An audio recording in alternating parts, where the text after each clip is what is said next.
policies, what exactly are businesses expecting from governments coming in, how are these policies affecting the businesses that we are running, how are they now, how will they be. We're just having a look at them from different aspects of the business environment in Nigeria.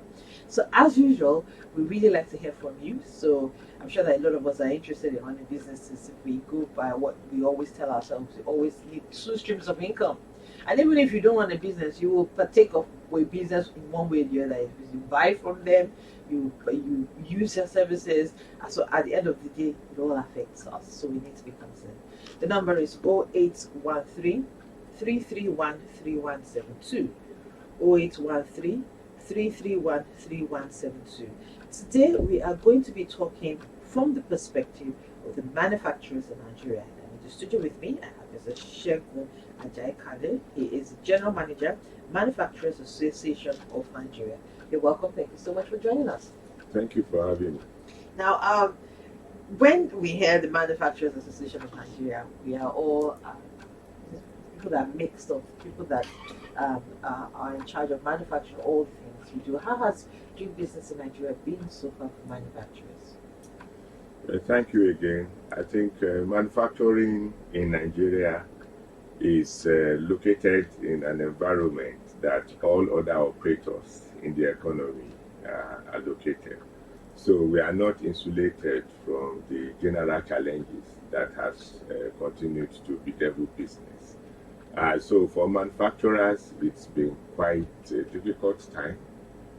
The operating environment has made it virtually impossible for us to produce and be competitive.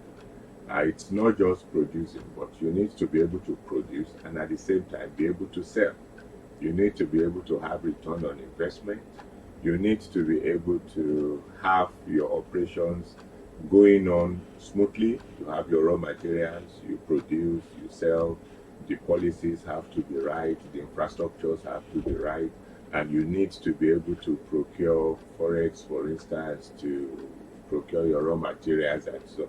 So all these are factors that have not played right in the manufacturing space. So for us, it's been quite a difficult time, and those manufacturers that you see around are the resilient ones. Recently, we've even heard gradually of a lot of manufacturing companies leaving the shores of the country to set up their business somewhere else.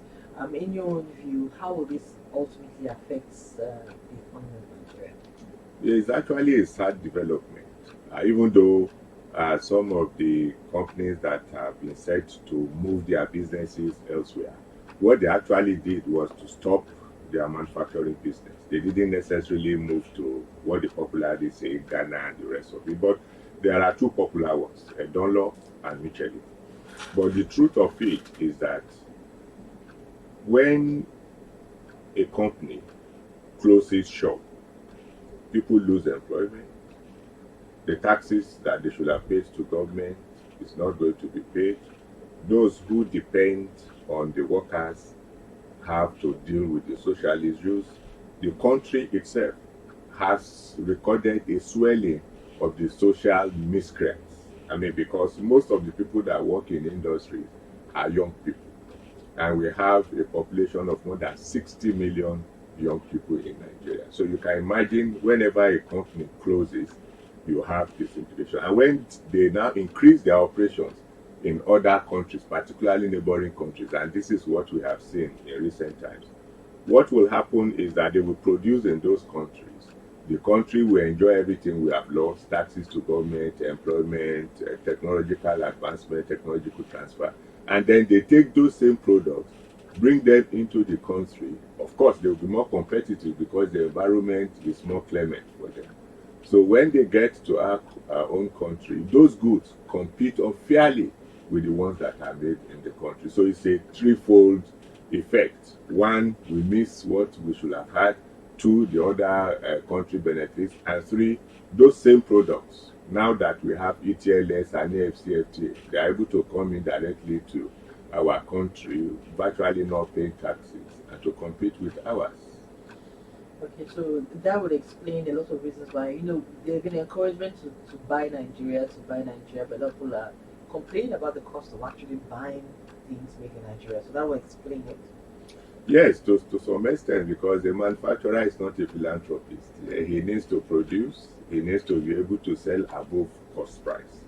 That is becoming a very difficult thing, and I can assure you that our margins are quite thin as we speak, because the cost of power alone in our cost structure is somewhere between 35 to 40%.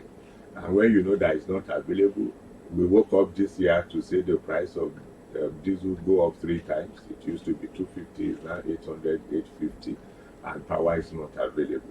So immediately that puts us in a disadvantaged position from those that are producing in less cost-intensive environments. All right, let's go to some of the policies now. Let's talk about, before we look at what we expect from incoming government, what are some of the policies now? You mentioned Forex earlier, but apart from that, or you can explain broader on how Forex affects your businesses. But what are some of the policies that are on ground now that don't favor manufacturers? Okay, thank you very much. On Forex, for the manufacturer, it is particularly painful because when a manufacturer produces and exports, he repatriates his profit. It will be in dollar, but the CBN will take it and give you the naira value at the official rate. That in itself has put you in a disadvantaged position, because when you now want to purchase your raw materials to produce these same goods, those ones that are not locally sourced, you go to the commercial banks, go to the CBN, they won't give you dollars. You now have to go to the parallel market or the bureau de change or the black market, and then you procure it at 760, 750, or 700. So already you are disadvantaged. And what we have said is that we know that the earnings of government in terms of forex is dwindling. But what you need to do in that environment is to prioritize the allocation of the ones that you have. That is what we have seen not happening.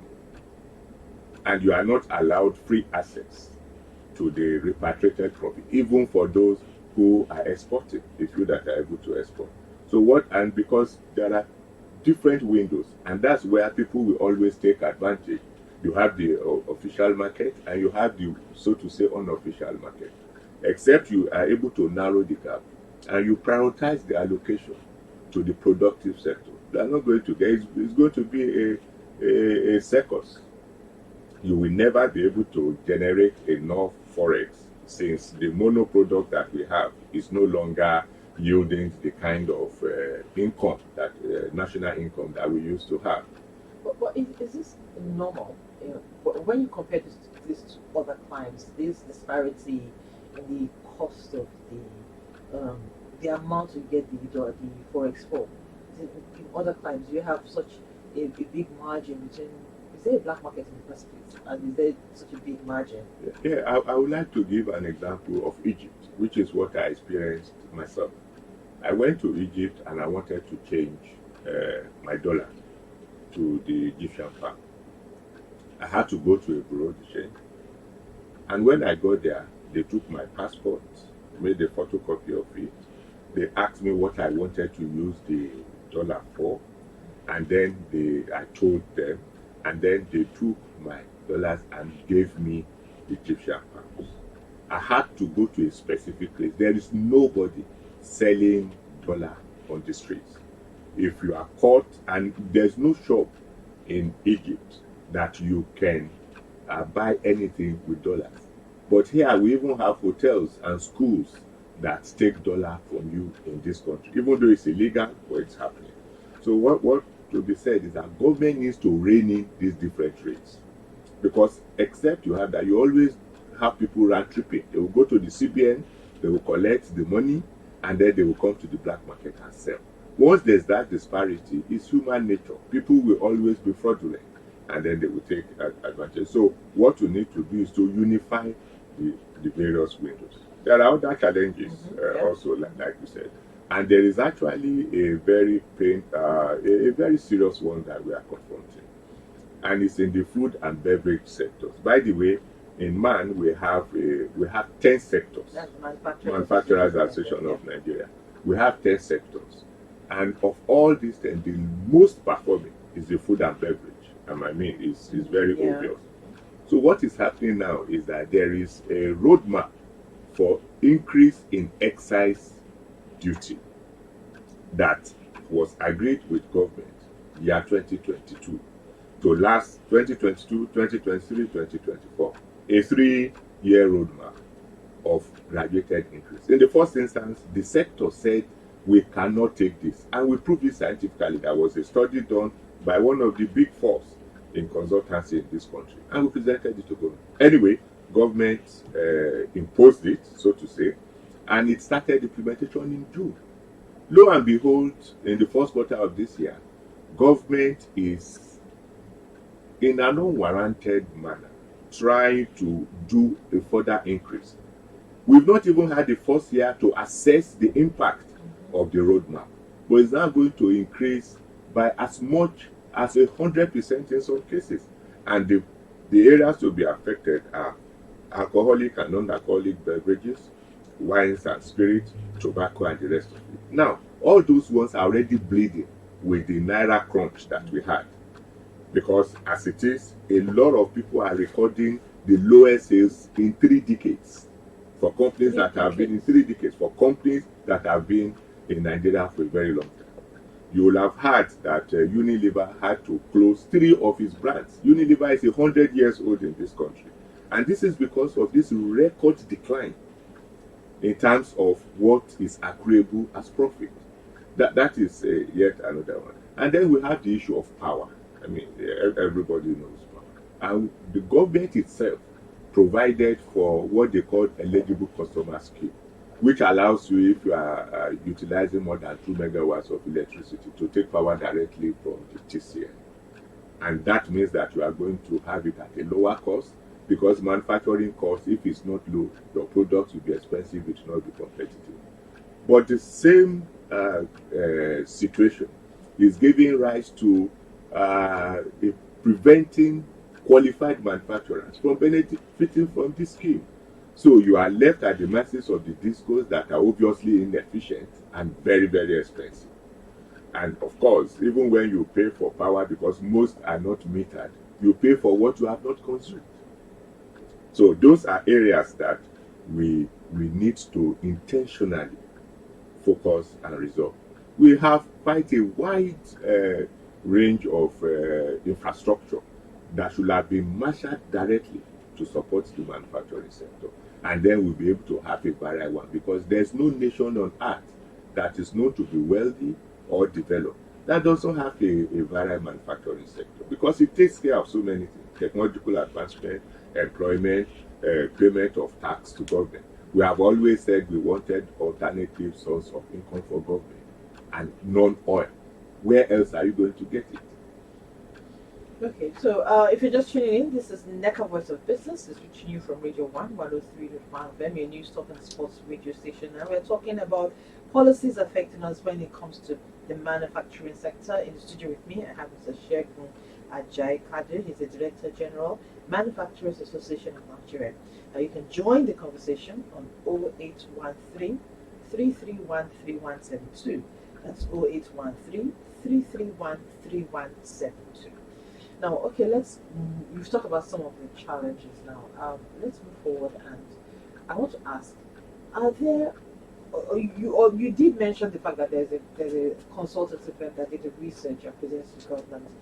Apart from that, is there any active lobbying, so to say, going on to affect or change policies of government to ensure that it benefits the manufacturing industry in Nigeria? Yes. And that's centrally our mandate. And if we didn't have man, I imagine what would have happened. Yes, we are consulting with government. And I must commend government. It's not always they listen. I mean, about 2 weeks ago, we were with the Minister of Finance, Budget and National Planning. And we raised the same issues that are raised. We got assurances that government was not going to further increase the excise. But our experience is contrary to the assurances that we got. And in some cases, I suspect a listening more to IMF and the World Bank. And this is particularly sad, because we know our history. We know how sapped our economy. and we literally threw our economies open, and it did spin out of control. So they keep on telling government to increase taxes and not expand the tax base.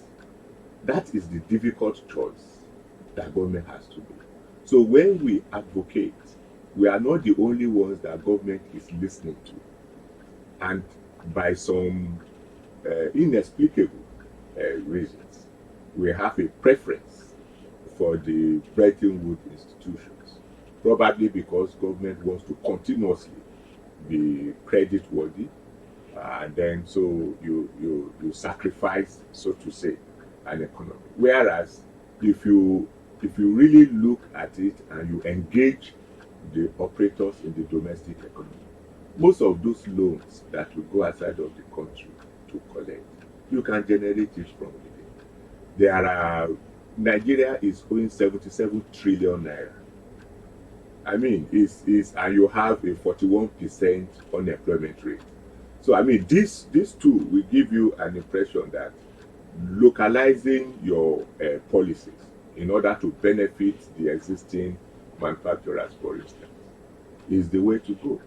And of course, MAN and NECA and NASIMA, NASI and NASMI, these are private sector organizations that have continued to advocate for a conducive environment. I think Nigerians should be thankful to these organizations. Otherwise, I just wonder how this economy will have been.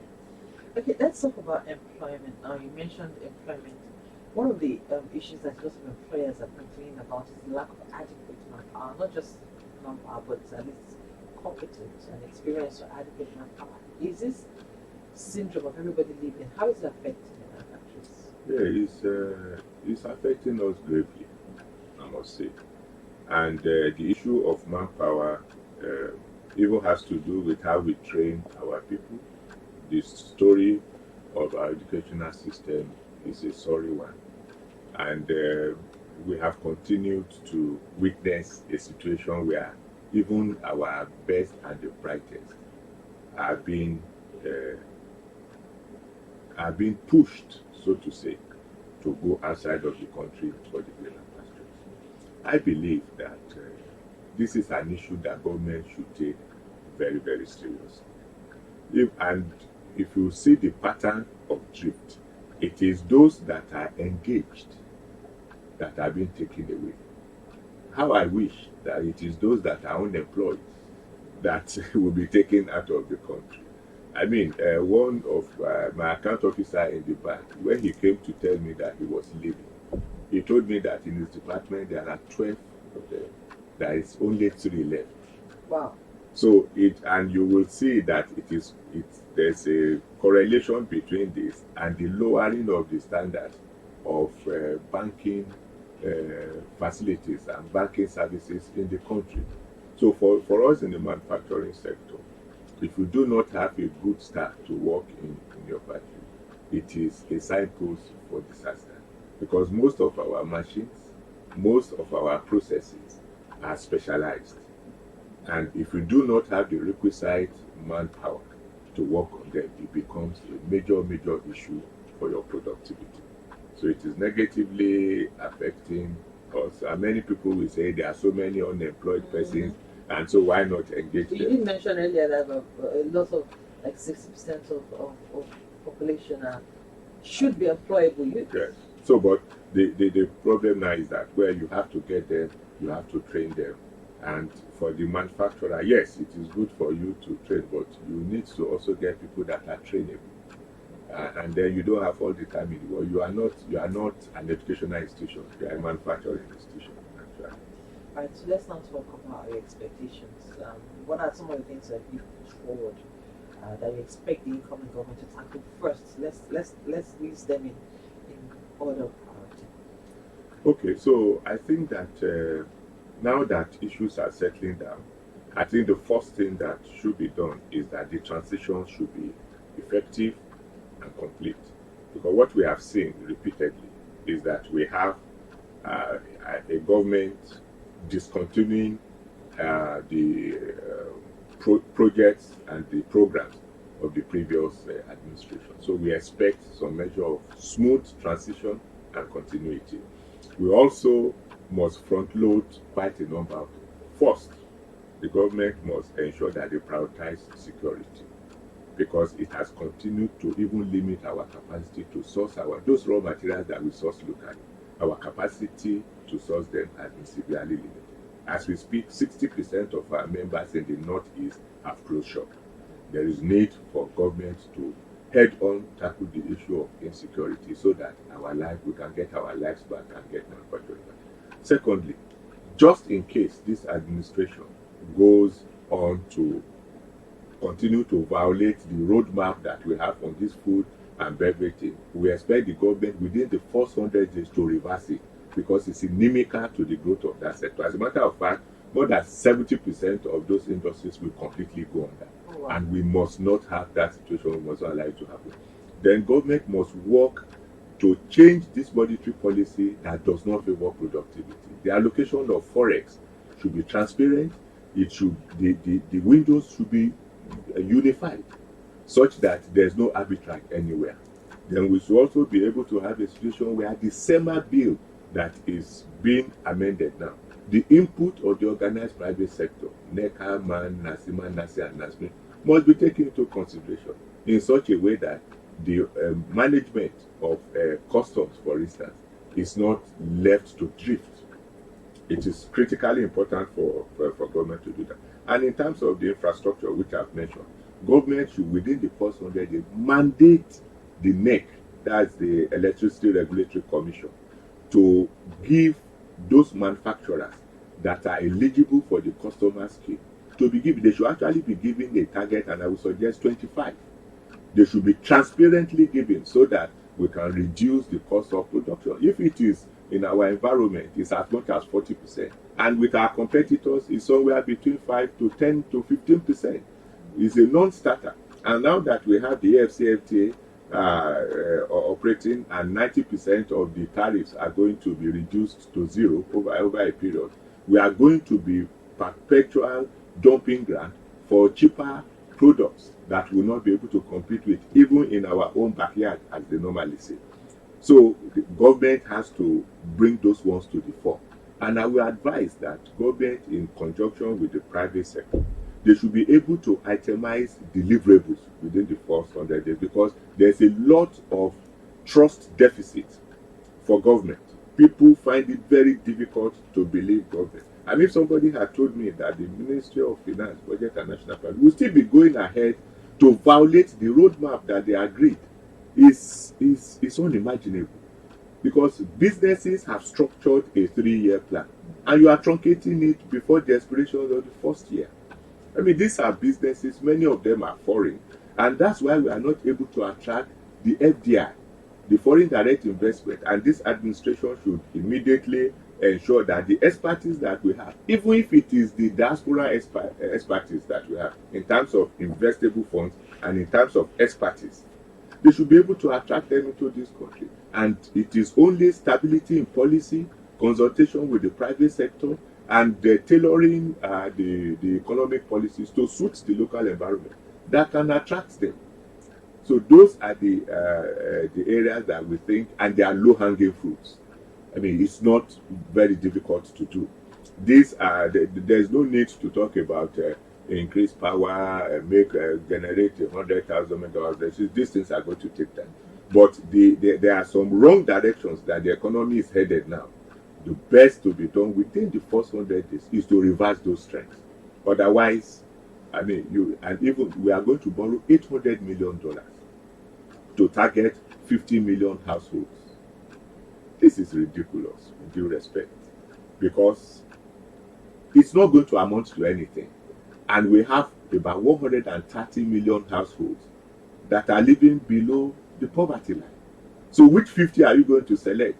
And how much are you going to give each person? Somebody did a calculation and said that it may amount to only 8,000 per household. This one is not going to buy you a bag of rice.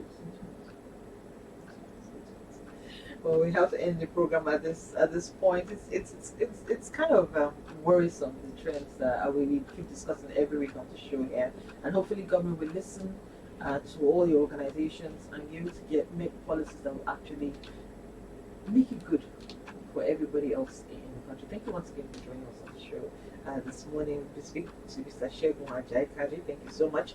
He's the Director General, Manufacturers Association of Nigeria. It was a pleasure having you. Thank you for having me.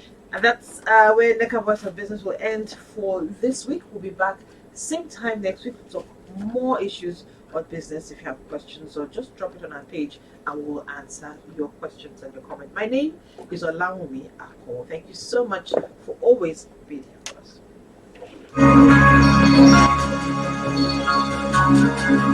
Thank you so much. My country people, sing it.